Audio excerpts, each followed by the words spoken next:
Hello and welcome to Plus Sports and Plus TV Africa. It's Wednesday, middle of the week, so of course the weekend's sports is close by. Meanwhile, of course, we have plenty of sports stories to digest this Wednesday. Now, the Flying Eagles advanced to the final after a 2-1 extra-time victory over Côte d'Ivoire, while Benin defeated Burkina Faso 2-1 in the first game of the day at Niger's Seynou Koche Stadium. The much-anticipated match between Nigeria and Côte d'Ivoire lived up to expectations as the Flying Eagles imposed their physique on the Ivorians to win. Nigeria got off to a fast start, capitalizing on an error by the Ivorian goalkeeper to open the scoring early in the game. Ibrahim Mohamed's corner kick set up Daniel Dagger's goal 4 minutes in.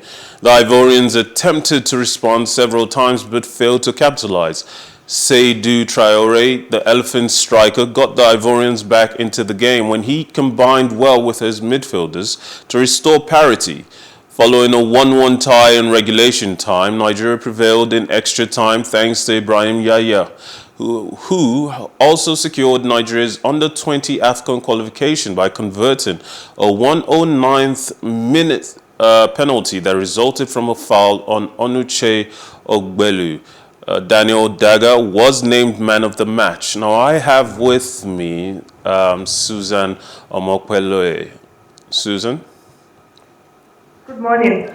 Good to have you join me. Welcome. Of course, we're going to talk about some other things, some other football-related matters, but I want to quickly get your opinion on just how well the Flying Eagles did in this match. Yeah, it's been an impressive performance from the Flying Eagles. At least we qualified from our group. We are in Group B of the WAFU zone. So we played 2 games. We won our first game convincingly against Ghana, which to me looked more like a revenge. We got our flash of victory against the Black Stars, which was the victory we all took as a compensation for what Ghana did from taking us to go to the World Cup. But that's on the night end. But the second game was what seemed more like a shaky big draw, but we actually were able to go through to the next round, to the semi-finals that was played yesterday. And got this one. Yes, it was a victory, but Susan, a shaky victory it was. Susan, sorry to interrupt you. We are through to the finals already. So Susan, sorry to interrupt you, but are you near your TV or radio? Could you turn either of them down? We're getting a bit of interruption. I don't know. I'm actually in a very quiet area. All right. You sound better now. So I wanted to ask also about the controversy that surrounded Laden Bosso's appointment. Is the level of performance being delivered by the Flying Eagles right now vindicating that appointment? Well, not vindicating, because I, for one, believe that we have better coaches that we can at least try their hands out. Laden Bosso has given us his own wealth of experience, which is not bad, but I think we can have coaches that will do better. This is not justifying in any way, because this is just the qualifying round. It will be justified when we get to the AFCON, at least get to the last 4, which will make us qualify for the World Cup, because we've not qualified for the World Cup in the last 3 editions of the competition. So if we get to the World Cup, maybe we'll say it's justified for getting in this appointment. But I think it's done fair enough, at least for the qualifiers. So we're hoping that we'll get to the World Cup. So after the World Cup, we can now discuss, should we continue or should we get another coach that will take the Flying Eagles? All right, we'll wait for that. Now, in the English Premier League, Jurgen Klopp changed 9 of the team who beat Chelsea on penalties in the FA Cup final on Saturday, with Virgil van Dijk and Mohamed Salah injured, but several others rested. Klopp's decision looked questionable when Southampton took a 13th-minute lead through a wonderful Nathan Redmond strike after the winger had caught in from the left flank. Roberto Firmino, who led the line in the absence of Sadio Mane, had a header ruled out for offside as the visitors sought a quick way back into the game. Liverpool, who faced Real Madrid in the Champions League final on May 28th, Draw level in the 27th minute with Takumi Minamino, who spent a loan spell with Southampton last season, firing a fierce shot in at the near post. Defender Joe Gomez, whose Liverpool career has been hampered by injuries, had to be substituted at the interval after suffering what appeared to be an ankle injury just before the break. Liverpool secured the 3 points after Costas Tsimikas' corner was headed in by Matip in the 67th minute, and the Reds had little trouble seeing out the rest of the game and setting up what could be a tense final day. Susan, I want to believe that the job, the role, and the responsibility on Klopp's shoulders means he must be optimistic for the final day of the Premier League season, hoping that his team will win their match and Man City will lose theirs. But the last time Manchester City were in this position and everybody else was waiting for them to lose so that the next closest team could win the league, they ended up winning the league in a historic fashion. Given the level of performance that Aston Villa have exhibited this season under Gerrard,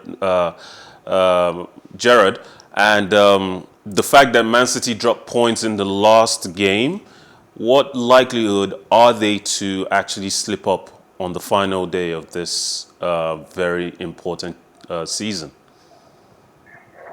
Well, it's exciting that the Premier League is going to give us a photo finish, because I actually took my mind back to the season where we had the last day finish from Manchester United and Manchester City, and that was the photo finish that we'll not forget in a long time, and that's one of the reasons why Sergio Aguero's statue being unveiled at the Etihad. So I think we're going to do something like that on Sunday, because just 1 point behind both teams.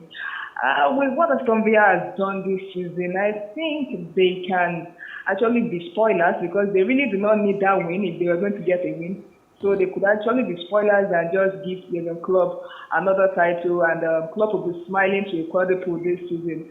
But I think for everything that also has worked for this season, missing out on the Champions League was something he didn't see coming. He had that game in his hand, unfortunately he slipped off because they were playing the bigger side, which was Real Madrid. So Pep will also want to fight it to the last, because he wants to at least win the Premier League in compensation for the Champions League. So it's a big pressure on Jurgen Klopp to Liverpool. win this one. So, Liverpool in this era of the this Premier League era, this version of the English League Cup, they've only won the Premier League once, and they've now come so close to winning it a second time. If they fail to win it, if Man City go on and dominate their last game of the season and win handsomely and carry the trophy, how big of a disappointment would it be for their fans, given that they've come closer than ever in this era and have already won the league title once? I'm not sure they will be really disappointed. I think they will take solace in the fact that they are still in the Champions League final and they might win it. The Premier League is always there for you to win, because you play it every season, week in, week out. So the Champions League is one of you. There's no guarantee you get to the final the next season. But the Premier League, you can always try. But, for Liverpool, the last time they won it, before they won it last time, was 30 years.